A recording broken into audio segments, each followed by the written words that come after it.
Türk'üm, bu devlet benim, bu senden emanet benim. Ben Türk'üm, bu devlet benim, bu senden emanet benim.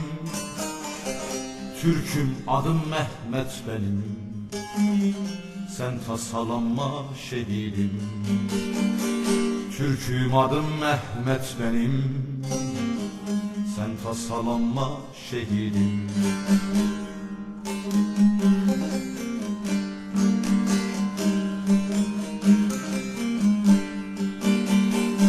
Artık tabutları saymayacağız, hainin sesini duymayacağız. Kanımızı yerde koymayacağız, sen tasalanma şehidim. Gururunu kimse ezemeyecek, aleyhinde kimse yazamayacak. Ankara'da itler gezemeyecek, sen tasalanma şehidim. Gururunu kimse ezemeyecek, aleyhinde kimse yazamayacak. Ankara'da itler gezemeyecek, sen tasalanma şehidim.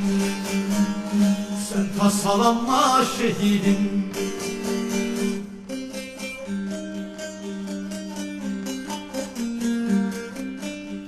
Seni çok incittiler, aleyhinde yazdılar, çizdiler.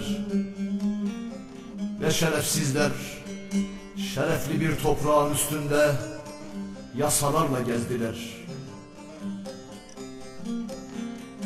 Seni vuranlara göz yumanlar, hukuku çiğneyip kanun yapanlar, seni şehit edenlere davul zurna çaldırdılar.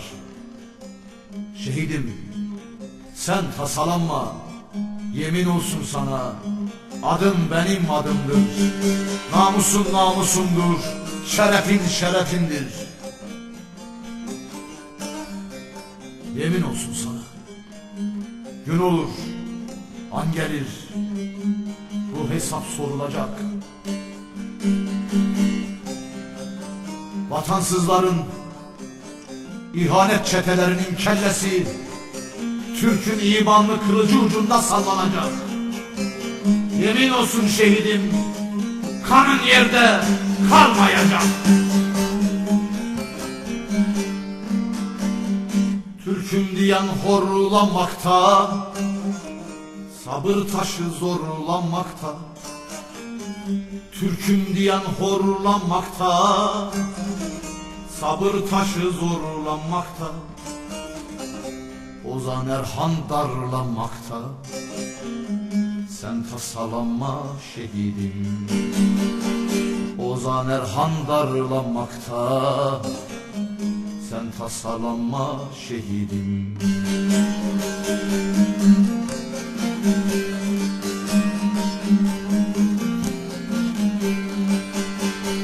Bayrağımı yakan yaşamayacak, sana kurşun sıkan yaşamayacak, ite sayın çeken yaşamayacak. Sen tasalanma şehidim.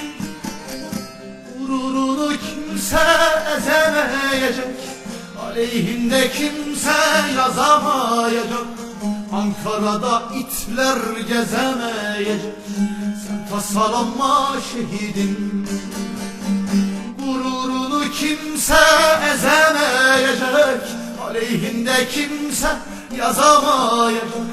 Ankara'da itler gezemeyecek, sen tasalanma şehidim.